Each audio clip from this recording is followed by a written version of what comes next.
Conta-se que havia numa cidade do interior do Brasil uma vovó chamada Lalá e que ela era surda.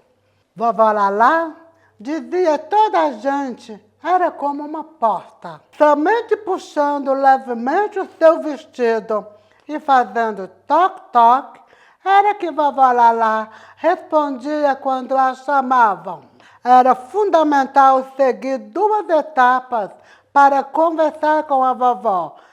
Ficar cara a cara, assim bem de frente para a senhora e abrir muito bem a boca. Muitos moradores não tinham nenhum problema em relação a isso. Aprendiam fácil e até as crianças adoravam estar na companhia da vovó. Por outro lado, outros não tinham a paciência e a compreensão necessárias para com ela. É por isso e por outras razões que vovó Lalá gostava de pintar. Ela dizia que com a arte era mais fácil de entender o mundo, principalmente o seu mundo, aquele que ela levava no coração.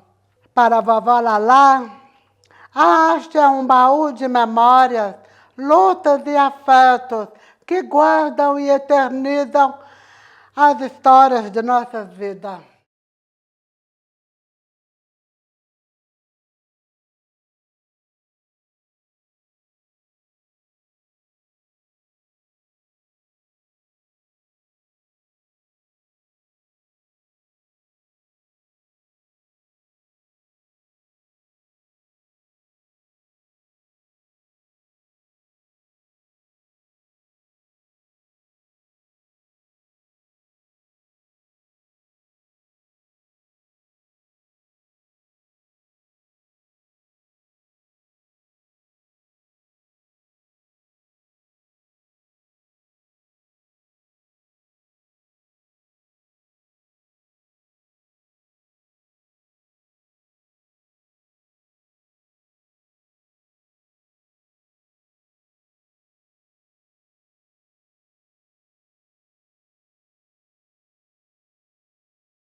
Eu nasci em um conjunto habitacional, Belo Horizonte. Todo mundo se conhecia. Eu fui criada ajudando a minha mãe a fazer as coisas, mas também eu brincava muito na rua. A gente brincava muito de cobra cega, a gente brincava de maré. E uma das coisas que marca mais a minha infância, perto desse conjunto habitacional, tinha uma favela.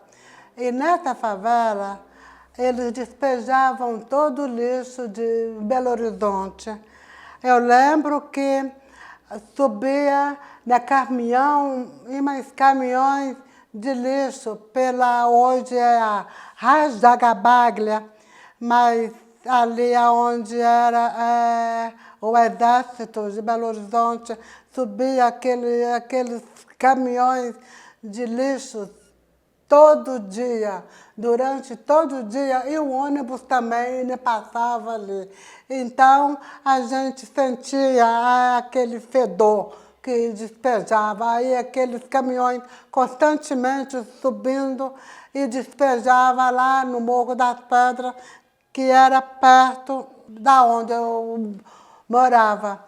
E lá muita gente vivia com esse lixo. Quando chovia, era um cheiro muito forte. E eu cresci vendo muitos urubus no céu. E eu achava aquilo uma coisa muito estranha. E eu pensava, por que todo lixo de uma cidade tem que despejar aqui?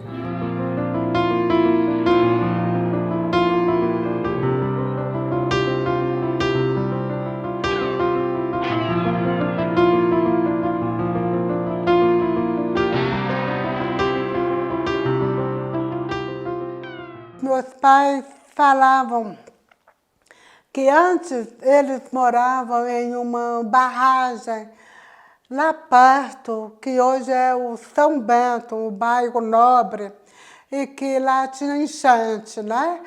Tinha um córrego e que enchia e as pessoas, a água entrava para dentro de casa e as pessoas sofriam muito com isso. Aí, na época, eles construíram esse conjunto habitacional que fica lá em cima, lá. Só que aí, a falta d'água, a água não subia. Então, eu cresci entre os extremos da falta d'água e da enchente.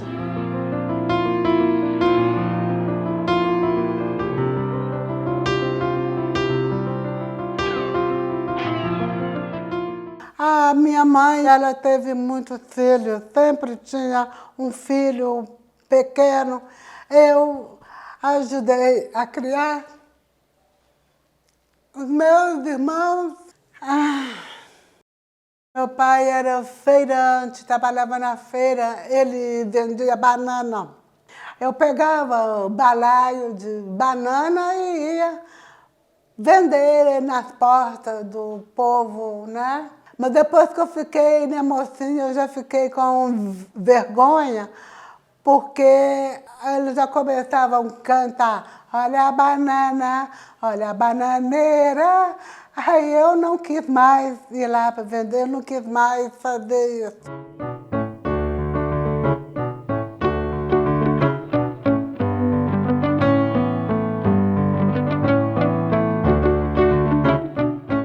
A gente era pobre lá, o pessoal do Conjunto Habitacional. A gente lutava pelas necessidades básicas. Era ter água dentro de casa, era transporte, era creche, era asfalto, era rua. Isso fazia com que a gente se organizasse nas associações de bairro e nas reuniões de núcleos. A gente fazia teatro popular, a gente fazia teatro espontâneo, o teatro da nossa história, contando as nossas dificuldades, os nossos sofrimentos, na falta de água, na falta de transporte, na falta de trabalho. E esse teatro ele tinha um impacto muito grande na comunidade, porque o povo ia assistir e refletia muito com as peças que a gente fazia. Eu cheguei a escrever algumas pecinhas de teatro, eu gostava muito.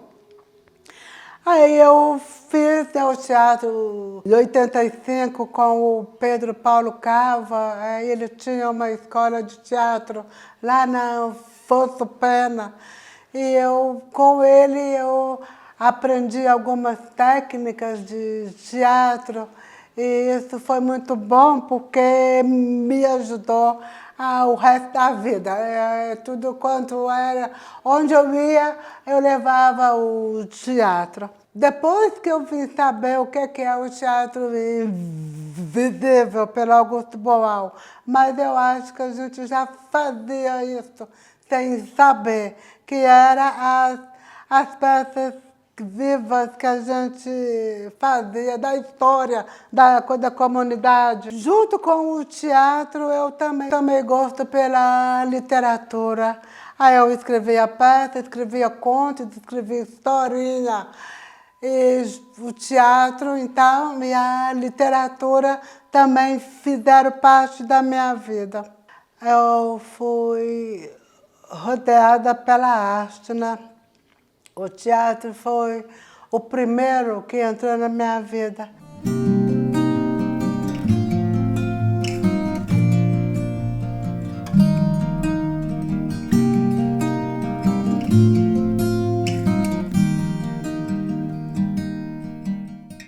Eu conheci uma alemã na creche que eu era voluntária, lá no Morro das Pedras. Essa alemã, a gente ficou amiga. Foi um intercâmbio, ela ficou aqui no Brasil por 6 meses e possibilitou a minha ida para a Alemanha.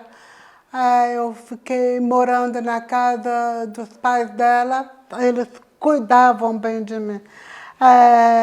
Me levava para cortar cabelo, eu tinha um cabelo desse tamanho. Me levava para cortar cabelo, me levava para aprender o meu idioma. Providenciaram no aparelho, me levaram no médico, porque eles perceberam que eu não ouvia. E isso eu fazia com que eu não aprendia a língua. E cuidavam bem de mim. E eu fiz estágio num pré-escolar de lá da Alemanha por 1 ano. Foi muito bom, eu estava na minha área, né? Tinha crianças de todas as nacionalidades, crianças exiladas, estudando junto com o filho do prefeito. Isso para mim foi uma coisa incrível. Aproximei muito desses alunos de outras nacionalidades e trabalhamos muitas coisas, trabalhos manuais, com coisa sucata. As brincadeiras que a gente fazia aqui no Brasil, muitas brincadeiras eu passei. E as crianças de lá mandavam também desenhos para as crianças da creche. Eles falavam o sol, sempre tinha um sol no desenho das crianças brasileiras, as montanhas. E os desenhos de lá era o telhado, aquele telhado grande, com a neve. O dia que eu conheci a neve, isso é importante. A senhora da casa onde eu morava subiu no meu quarto um prato de neve e com uma lupa e me deu para mim olhar a neve, um floco de neve, que é uma estrelinha, a coisa mais. E aí quando eu saí, tudo branquinho. E ela falava que o som, a neve abafa o som, mas para mim era igual, estava sempre abafado mesmo.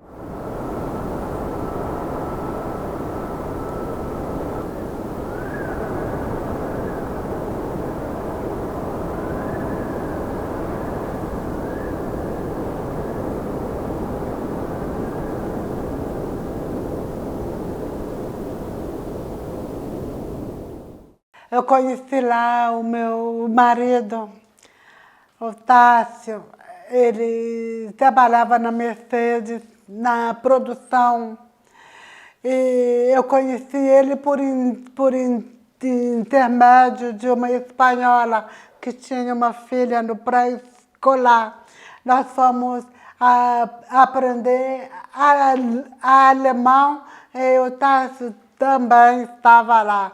E eu gostei dele pelo sobrenome dele, Guevara.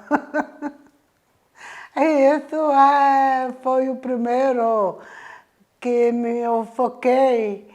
Nós começamos a namorar e aí eu fui na Espanha para conhecer a família dele. Aí eu voltei para o Brasil. Ele veio aqui no Brasil, conheceu a minha família, as creches onde eu trabalhava como voluntária aqui no Brasil. Só que não deu tempo de casar, porque naquela época tinha que rodar os papéis. Ele teve que voltar para a Alemanha. O Tássio assinou uma procuração para o meu irmão representar ele no cartório. Eu fiz a minha festa aqui, ele fez a festa dele lá com os amigos dele. Foi muito legal porque quando eu casei eu tive que telefonar para ele esperando lá na Alemanha eu ligar para falar que ele já era um homem casado. E todo mundo esperando lá no centro espanhol, as meninas do pré-escolar, os amigos dele. Aí eu liguei, você é um homem casado. Ele abriu um champanhe. E aí foi muito legal essa energia.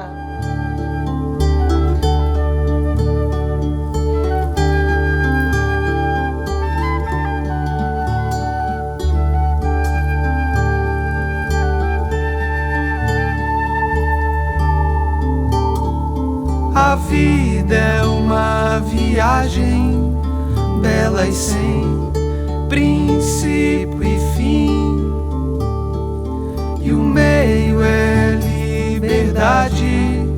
Faço dela o que há em mim.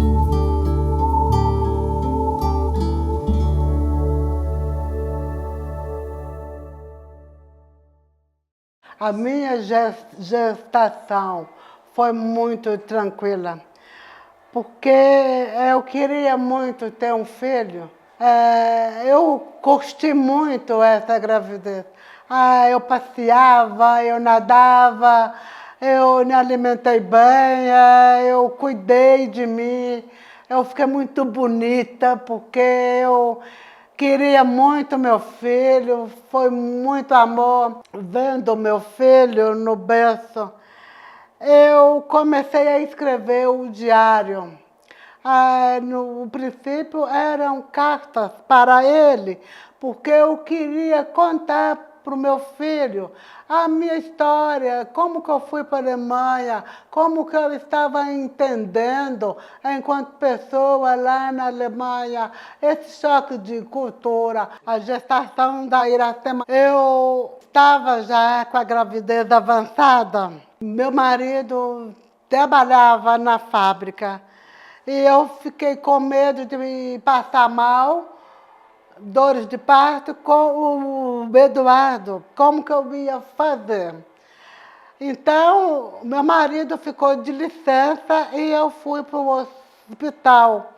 Então, eu fiquei esperando a Iracema nascer no hospital. E lá o parto é normal, não faz cesariana assim, igual aqui, lá é só no último caso mesmo. E fui dando ao diário, às cartas, uma forma de um romance.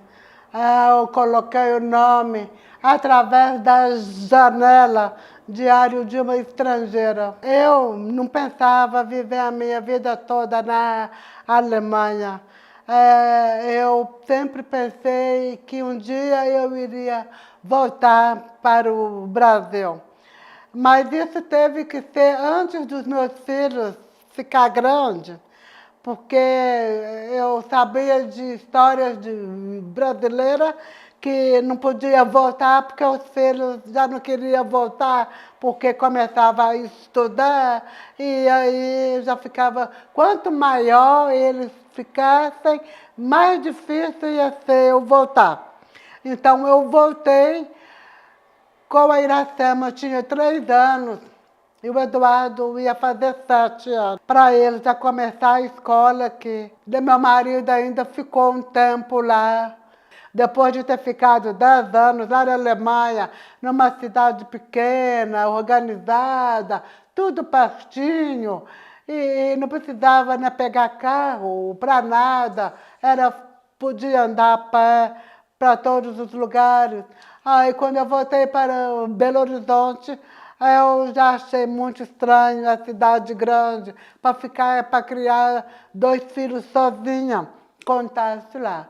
foi onde eu vim para Divinópolis.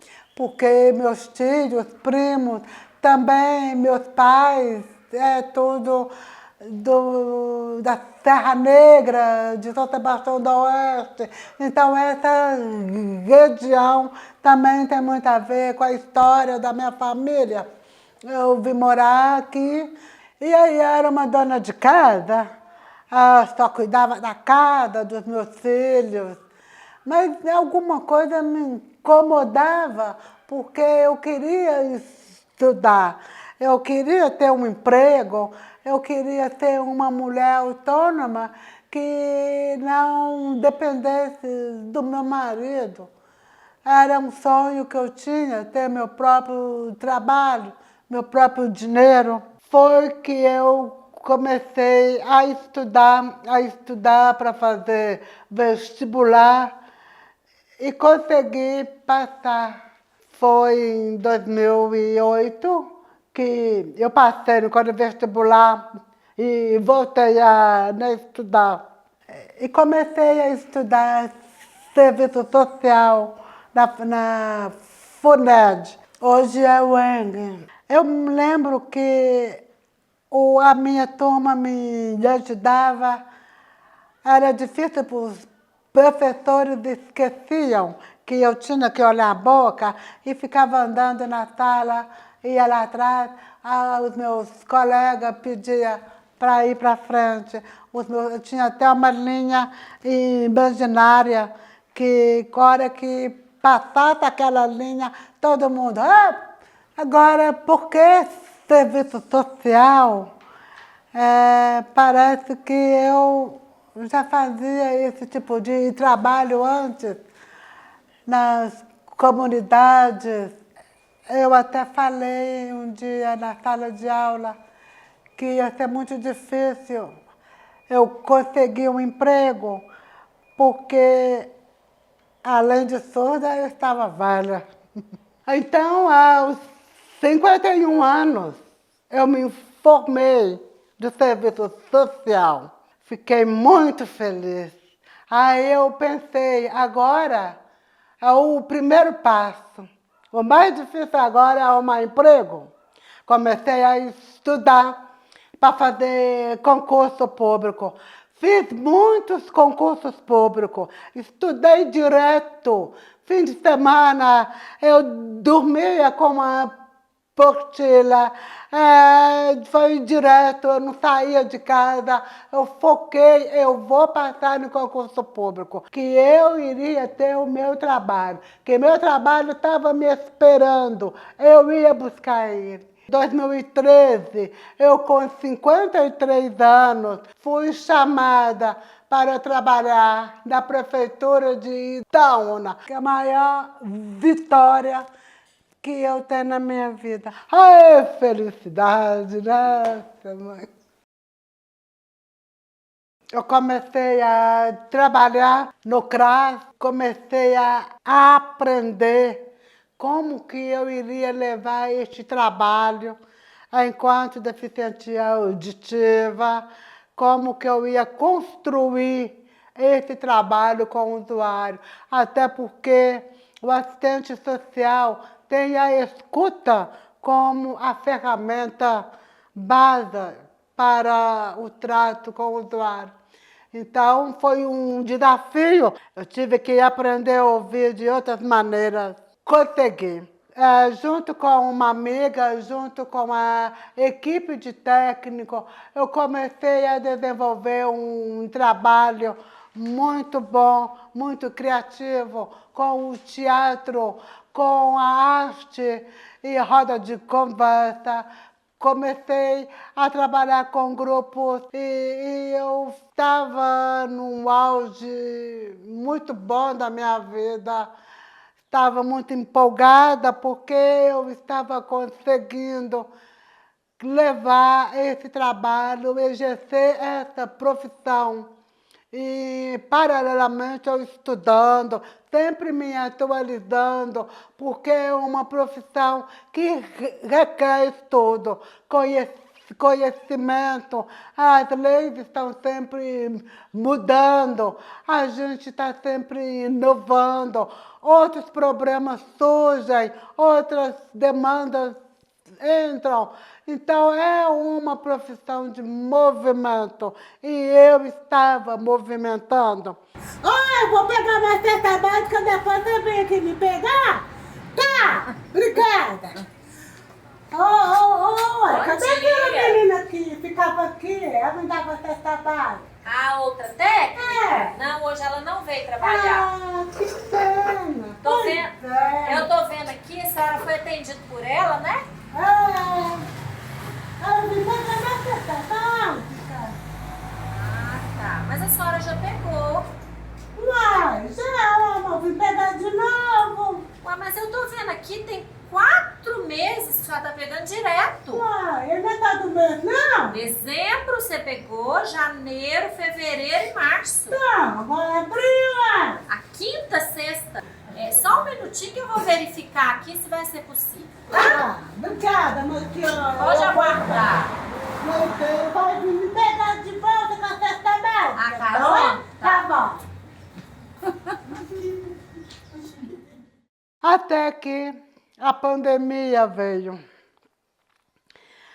Então mudou o cenário.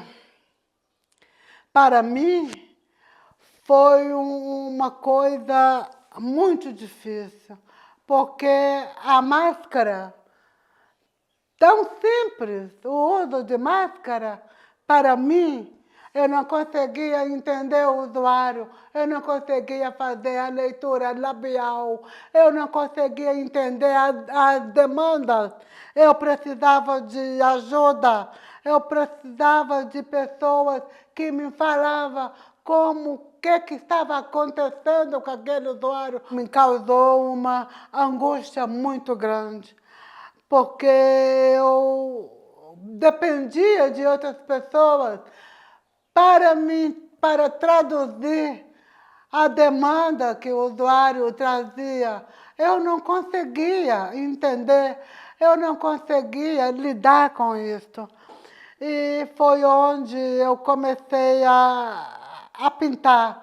A arte foi um canal, foi onde eu consegui traduzir esse sofrimento meu e dos usuários nesse contexto da pandemia. Problemas aumentaram e a falta de recursos também aumentou, porque chegava gente querendo cesta básica, não tinha nada para comer em casa, não tinha trabalho, tinha que ficar em casa. E isso foi mexendo comigo, porque eu não entendia, eu não conseguia, eu me adoeci. Foi uma angústia muito grande. Eu tentei ficar de licença médica, porque realmente eu não conseguia lidar com essa questão, porque eu precisava ouvir, entender os usuários, entender o que eles falavam, e eu não conseguia fazer leitura labial. E isso não é simples. Foi muito difícil para mim. Foi um conflito muito grande. E eu tive que aguentar na pandemia até o fim ali. Foi onde a arte veio, então, para aliviar isso também.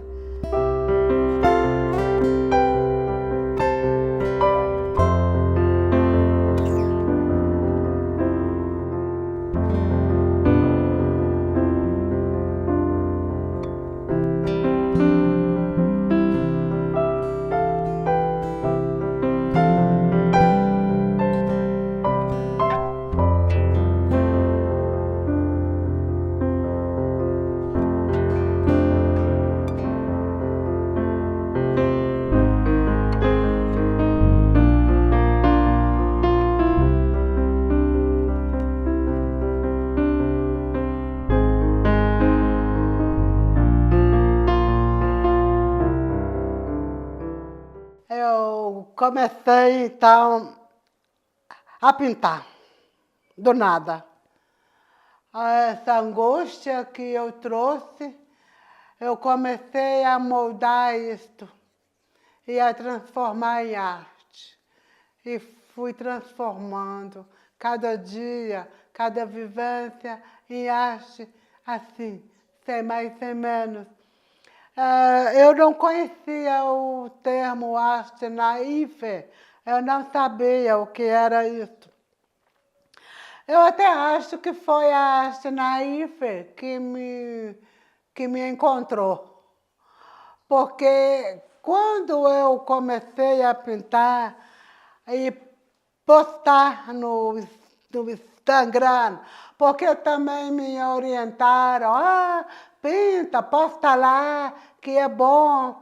As pessoas começaram a denominar a minha arte como naífe. Aí que eu comecei a pesquisar o que é isto e vi que realmente é isso que eu sou.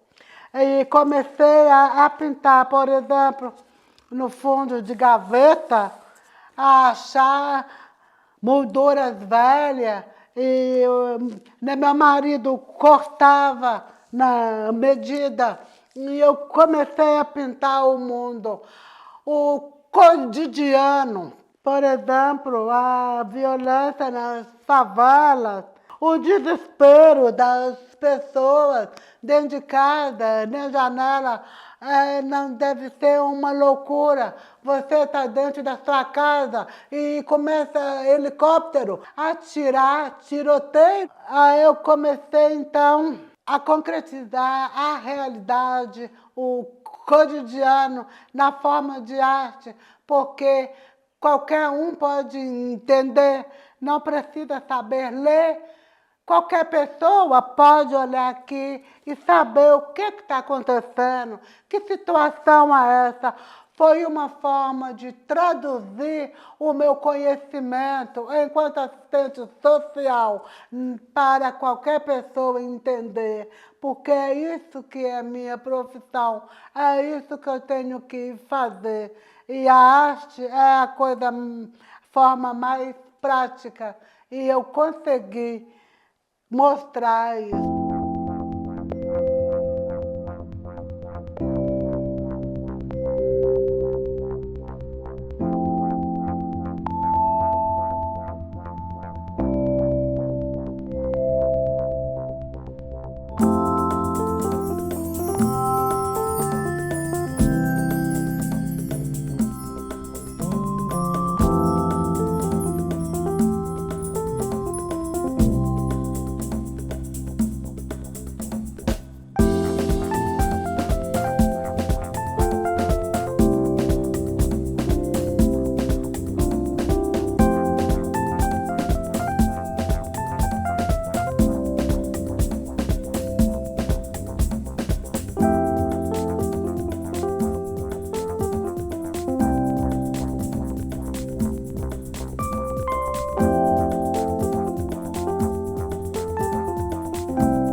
Então, quando eu me descobri uma artista naífe, porque me batizaram artista naífe, eu fui pesquisar sobre isso, fui ler, fui me entender esse termo. E aí eu vi que o termo naífe é ingênuo, mas é a pintura ingênua. Mas se for olhar bem, ingênuo as minhas pinturas, não sei se tem alguma coisa ingênua, porque é uma manifestação das vivências, e o que é vivências? O cotidiano, se não é uma questão política. Rousseau, que é o francês que no final do século XIX, ele que começou a pintar arte naífe, pelo que eu vi da arte dele, é uma arte muito bonita, muito calma. Rousseau pintava a época dele, lá, o francês, na França, aquelas paisagens bonitas, aquela vida calma.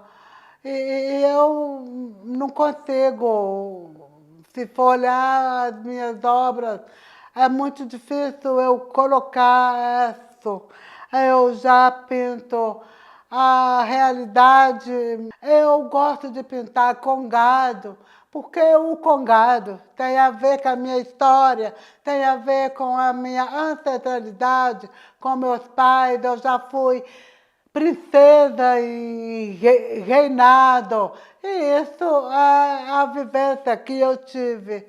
Minha arte, quando Rousseau retrata o trabalhador, retrata a vida do trabalhador, porque eu, enquanto assistente social, também sou trabalhadora, eu também vendo a minha força de trabalho. A minha arte é um manifesto político, porque eu trato o trabalhador, eu trato o cotidiano. Então, é uma arte ingênua. A minha arte não é ingênua. Ela tem um viés político. É uma arte viva.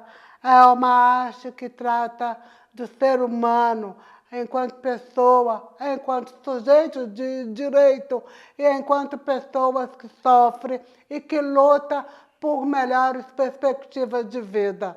Essa é a minha arte.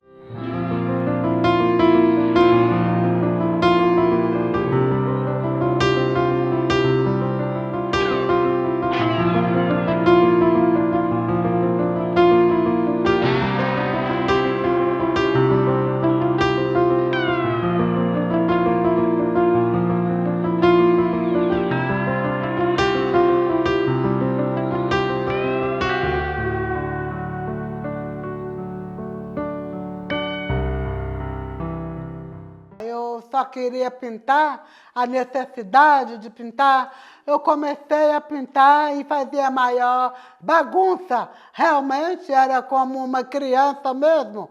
Eu me sujava tudo, sujava o chão, mas eu teimava em formar a imagem que estava aqui na minha cabeça. Eu queria formar essa imagem ali na pintura.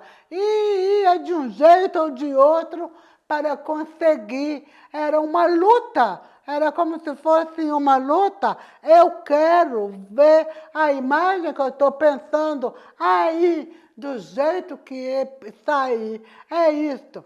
Os primeiros ficaram muito borrados, depois eu fui aprendendo a fazer o fundo primeiro, a fazer o céu, a fazer as gramas, a fazer as montanhas e depois fazer as pessoas.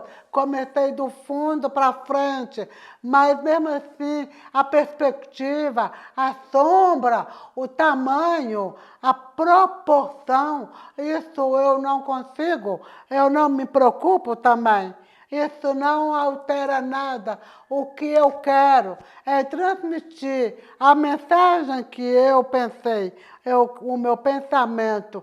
Quero traduzir ele do jeito que sair, saiu.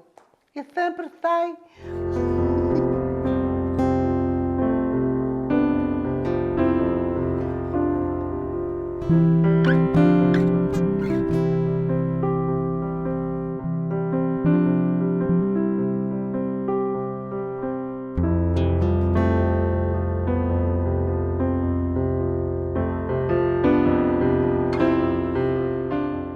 as minhas primeiras exposições, mas antes disso houve um processo, porque eu comecei a me adentrar nesse mundo artístico.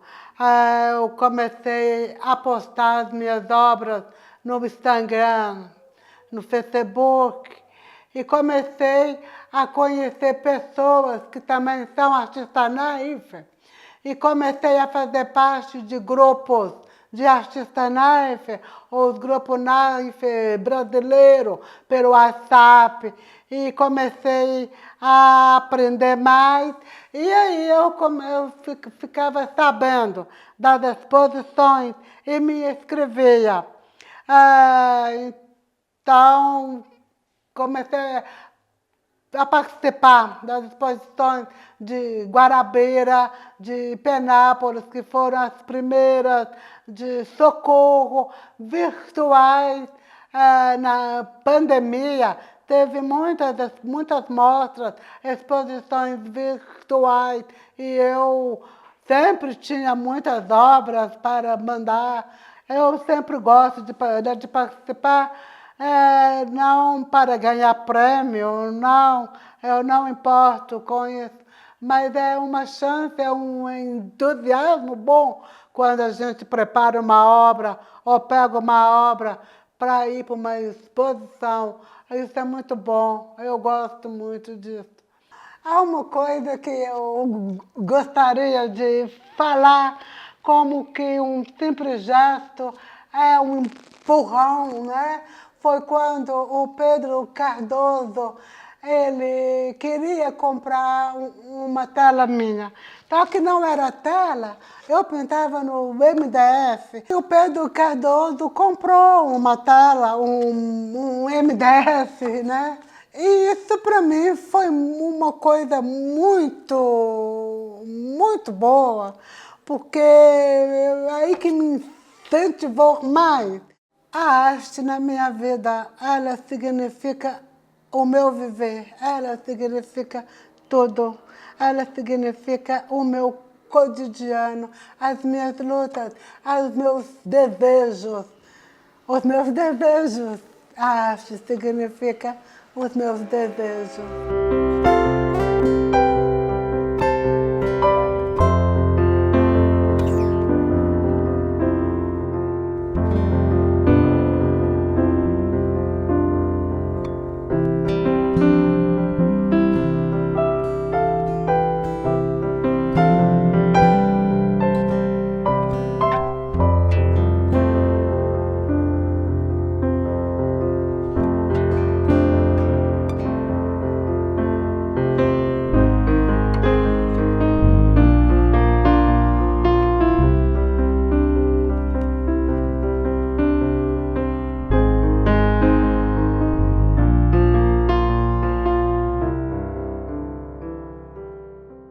O melhor no mundo, para mim, é a sensibilidade.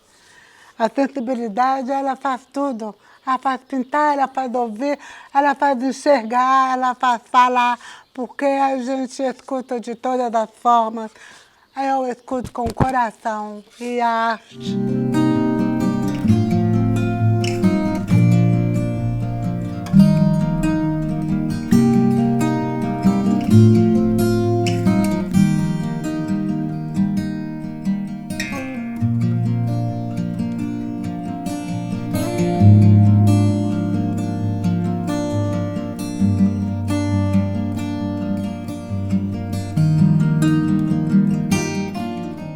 Eu gostaria de ser lembrada como uma pessoa que semeia, pega a semente e joga para germinar tudo de bom. Todo mundo é lembrado de uma forma. Eu quero ser lembrada de uma semeadora. Semeadora de arte, de história, de vida.